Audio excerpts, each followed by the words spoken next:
Muy buenos días. Ahora vamos a hablar sobre torsión testicular.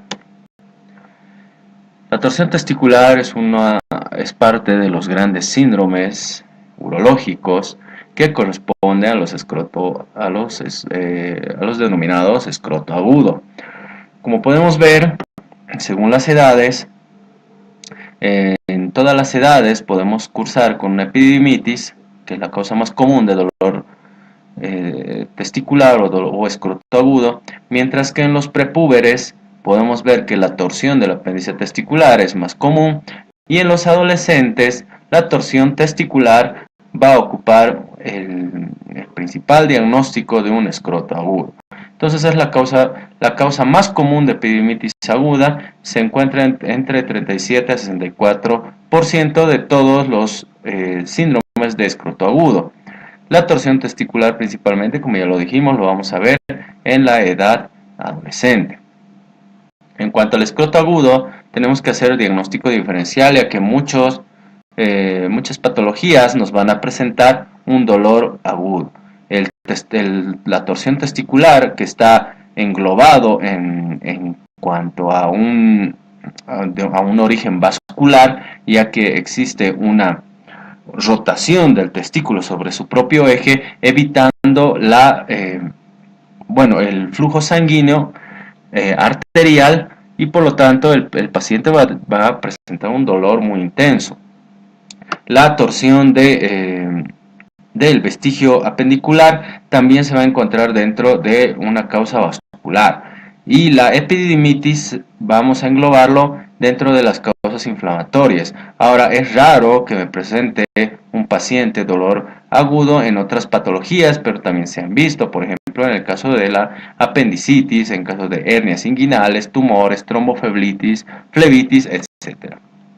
En cuanto a la torsión testicular, tenemos que decir que el dolor escrotal viene por la obstrucción del flujo sanguíneo, es decir, el testículo va a rotar sobre su propio eje y va a estrangular el cordón espermático, y por lo tanto el testículo se va a ver privado del flujo sanguíneo arterial.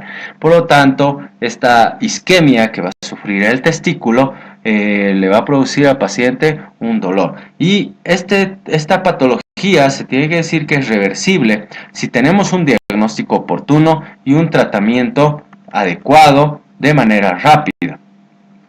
La incidencia de una torsión testicular va de 1 por 4.000 pacientes, generalmente menores a 25 años, y la distribución puede ser bimodal tanto en neonatos y en adolescentes.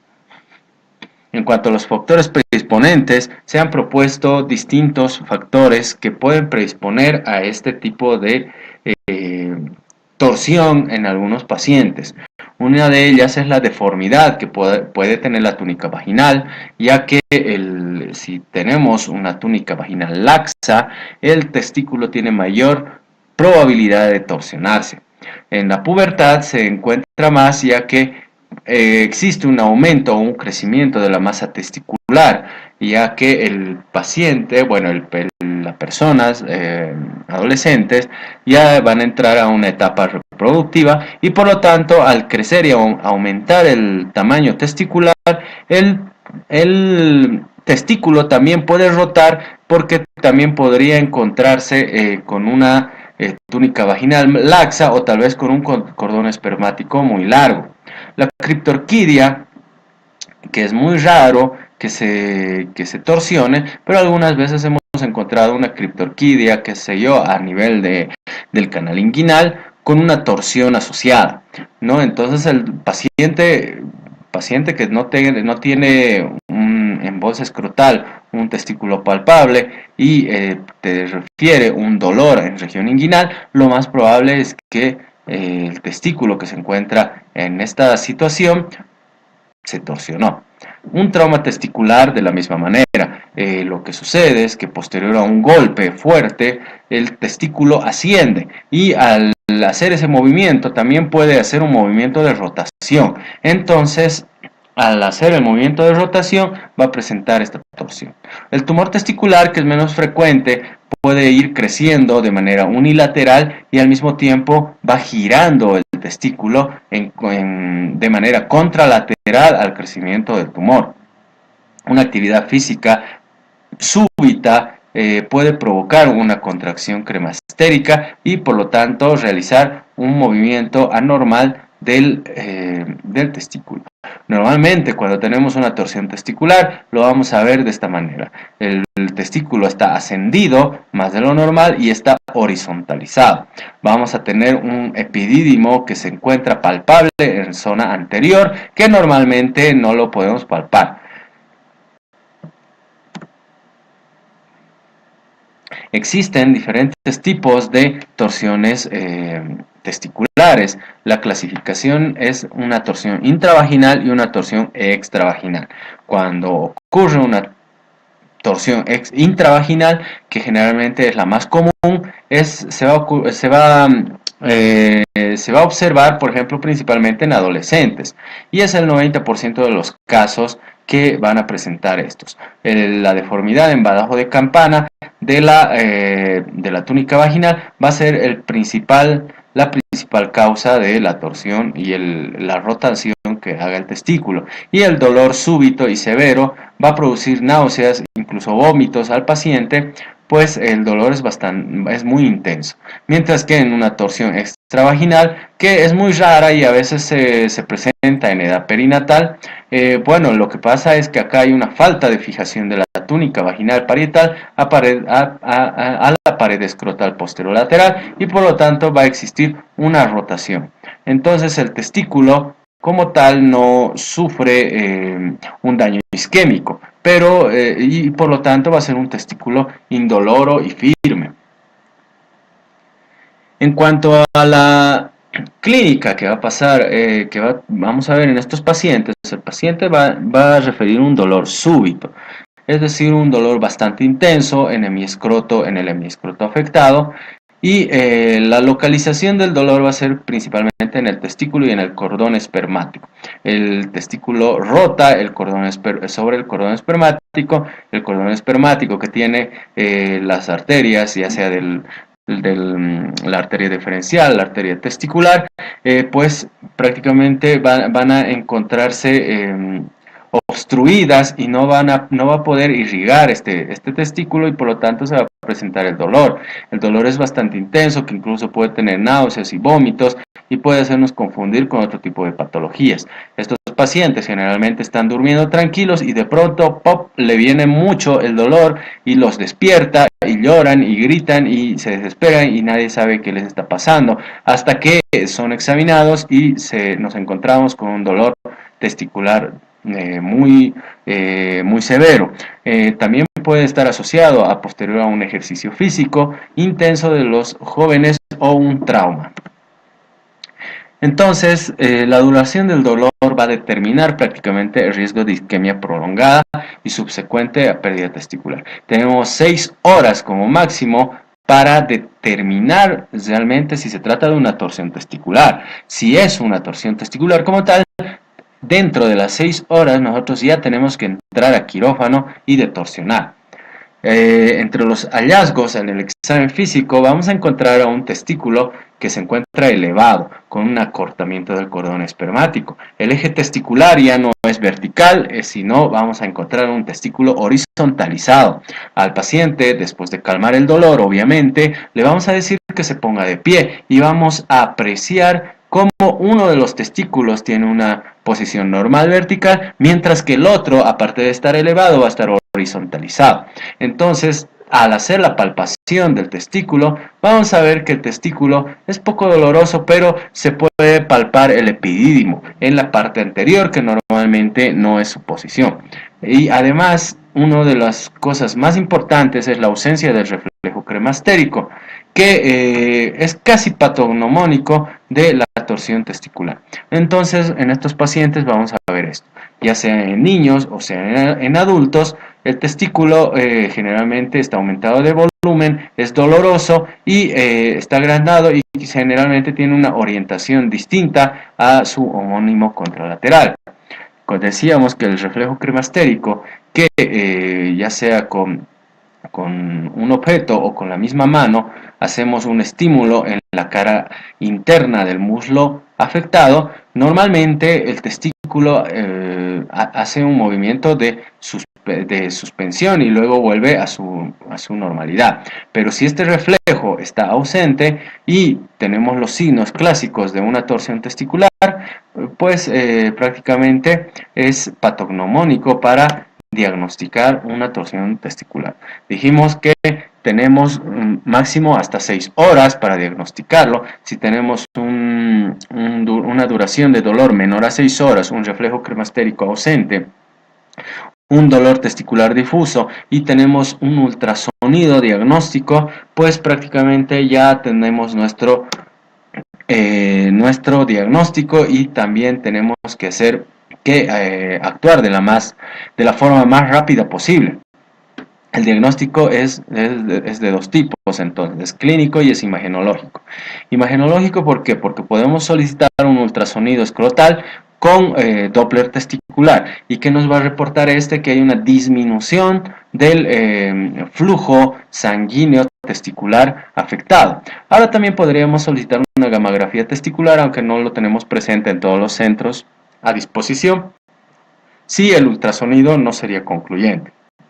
Pero si la sospecha clínica es fuerte, no debe retrasarse la intervención quirúrgica para confirmar el diagnóstico radiológico.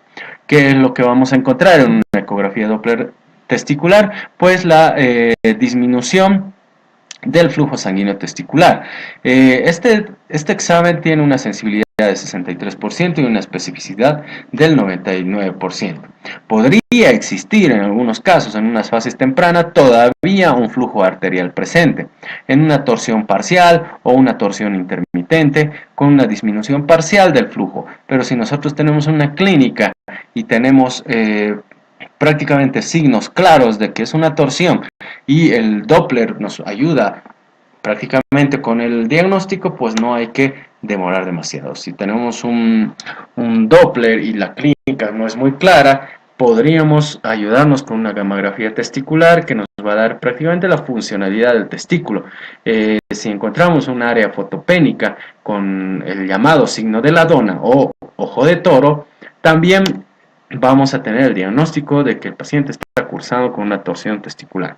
Entonces, en la ultrasonografía, si vemos que hay una disminución del flujo sanguíneo al testículo, lo más probable es que se trate de una torsión testicular. Si vemos todo lo contrario, un aumento del flujo sanguíneo, pues este paciente está cursando con una infección, está cursando con una epidemitis o una orquitis.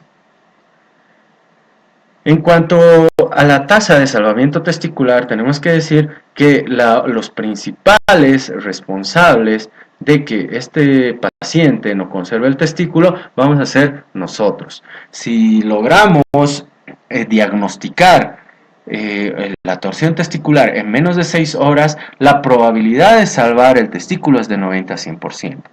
Si diagnosticamos una torsión testicular entre las 6 y 2 horas, disminuye la probabilidad de salvar el testículo hasta un 50%, y más aún si tardamos más de un día. Entonces, entre más temprano sea la intervención quirúrgica con una restauración del flujo sanguíneo normal, mayor va a ser la tasa de salvamento testicular. Existen distintos tipos de torsión testicular perinatal. Estos son, por ejemplo, prenatal y postnatal. Cuando hablamos de torsión testicular prenatal, prácticamente todos los testículos que vamos a diagnosticar al nacimiento van a estar necrosados. Entonces, generalmente simplemente entramos a hacer una orquiectomía. Mientras que si se trata de una torsión testicular postnatal, es mucho más fácil o más, es más viable el tener un testículo sano. Existe una patología muy similar a la torsión testicular que debemos saber. que es la torsión del apéndice testicular. El apéndice testicular, que generalmente se encuentra en la cara anterior testicular, es un remanente del conducto mulleriano, que muchas veces también hace un movimiento de torsión que el mismo se estrangula y también puede producir un dolor y nos puede dar una clínica muy similar al testículo, pero la diferencia tal vez puede estar en que el reflejo cremastérico en esta patología está presente y no existe dolor a la palpación testicular. Además existe un signo patognomónico de esta patología, que es el signo de punto azul, que a partir de las 4 o 5 horas ya puede ser visible, ya que el apéndice testicular congestivo por obstrucción venosa va a mostrarnos esta imagen verde azulada y además miren la disposición del testículo, que está similar al de su homónimo, no está horizontalizado ni tampoco está muy suspendido.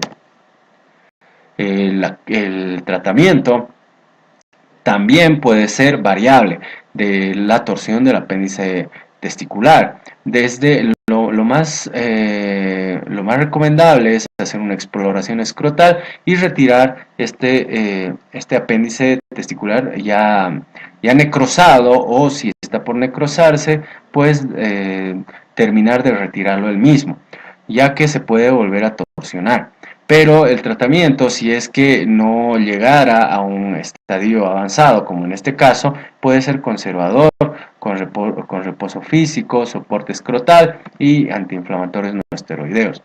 En caso de que nosotros nos encontremos sin un urólogo o sin un cirujano que nos pueda colaborar con este tema, o nos encontremos en provincia o lejos de un quirófano, podríamos intentar la detorsión manual.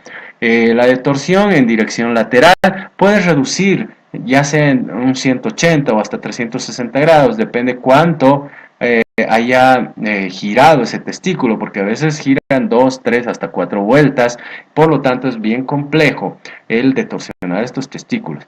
Pero sin embargo, una resolución incompleta con múltiples revoluciones podría igual nomás tenernos con con un problema de una necrosis testicular posterior. La tasa de éxito no es a un 100%, es de un 68-86%, e incluso algunas guías no te recomiendan hacer una detorsión, ya que porque podrías torsionarlo más en vez de ayudarlo. Pero, como lo dije, si no nos encontramos con un urólogo, un cirujano, o no tenemos quirófano, o me encuentro muy lejos y el quirófano más próximo está a más de 6 horas, pues yo puedo intentar una detorsión manual. En cuanto al tratamiento, prácticamente tiene que ser rápido. La detorsión del cordón espermático es lo más rápido posible, ya que el testículo tiene hasta 6 horas de viabilidad. ¿Y cómo voy a saber si este testículo está viable?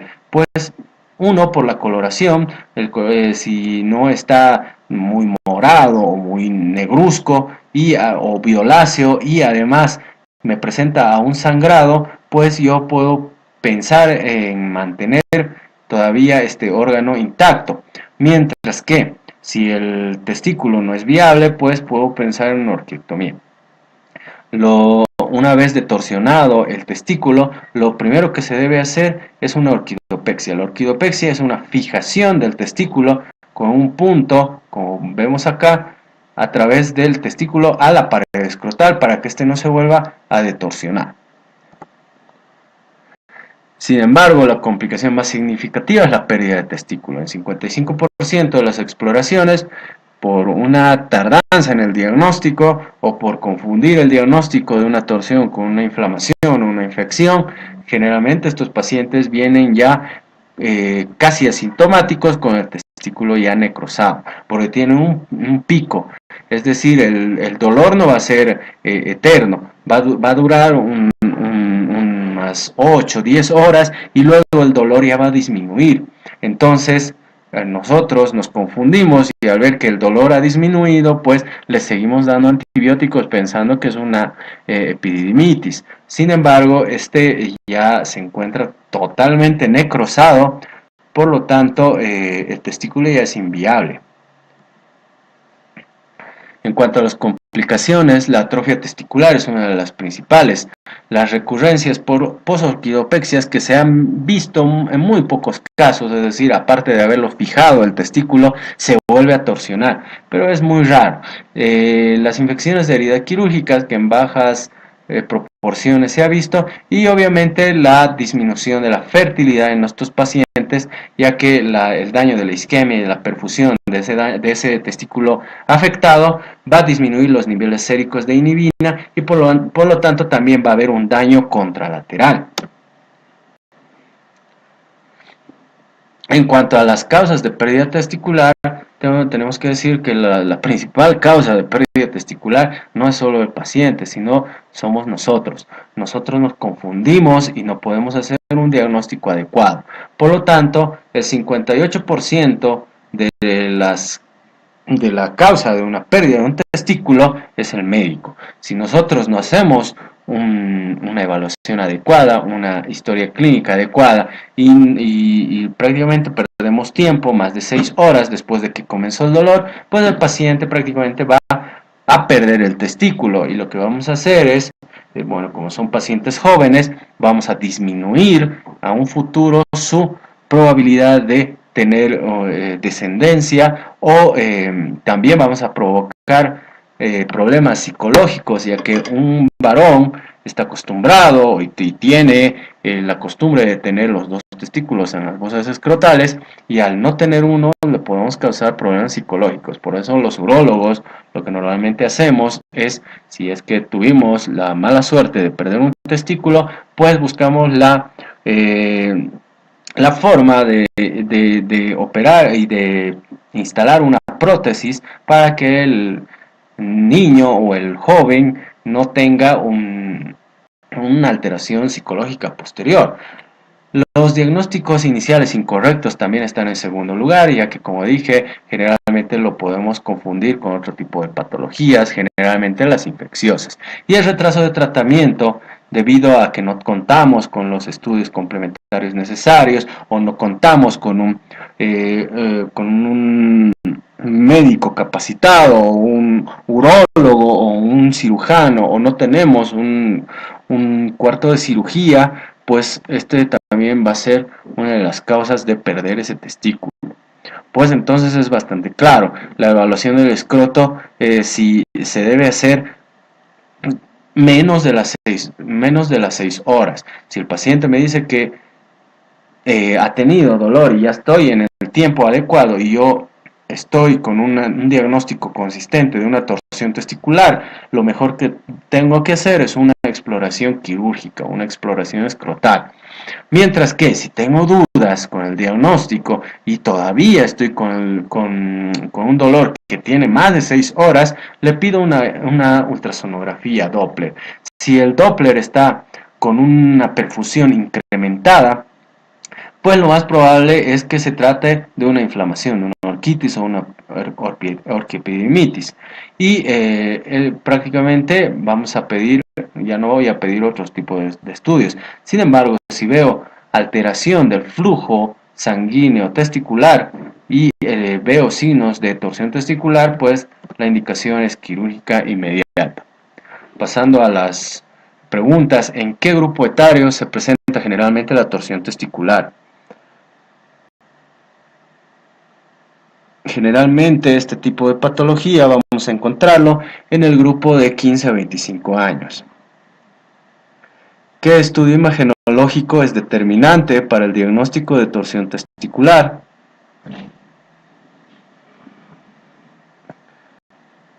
El estudio imagenológico más determinante para el diagnóstico de torsión testicular va a ser la ecografía Doppler testicular. Uno de los siguientes signos es patognomónico de la torsión testicular.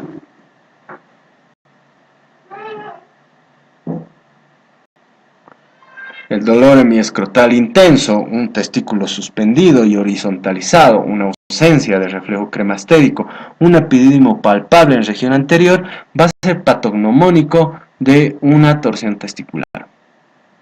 Tenemos un caso clínico, paciente de 17 años de edad, que refiere dolor hemiescrotal derecho intenso. Al examen físico vamos a encontrar un testículo doloroso, aumentado de volumen, epidídimo doloroso, la digitopresión, un reflejo cremastérico presente, una ecografía que nos va a reportar una hipervascularización testicular con signos inflamatorios. ¿Cuál va a ser la actitud en este paciente?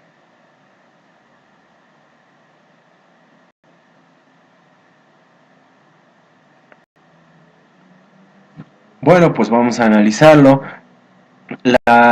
Si tenemos un paciente que prácticamente al examen físico nos va a referir un epidídimo que le duele a la digitopresión, un reflejo cremastérico que está presente, que no es patognomónico de una torsión testicular, y la ecografía me va a reportar sobre todo una hipervascularización testicular, entonces la indicación no será una exploración escrotal urgente, porque prácticamente voy a desechar la sospecha de una torsión testicular. Lo que tengo que hacer en este paciente es solicitar un examen de orina por una probable orquiepididimitis. Un segundo caso, un paciente de 10 años de edad que va a referir dolor hemiescrotal derecho intenso, un examen físico, testículo doloroso, aumentado de volumen, un epidídimo no doloroso a la digitopresión, un reflejo cremastérico ausente, una ecografía que me va a reportar disminución del flujo sanguíneo testicular con signos inflamatorios. ¿Cuál es la actitud en este paciente? Pues analizando, vamos a ver que el reflejo cremastérico ausente es patognomónico de una torsión testicular, más una disminución del flujo sanguíneo testicular. No debemos pensarlo dos veces. Este paciente sí o sí tiene que ir a una exploración escrotal de urgencia, porque podemos perder ese testículo y tener complicaciones serias posteriormente. Espero que hayamos sido un poco puntuales y eso sería todo con este tema.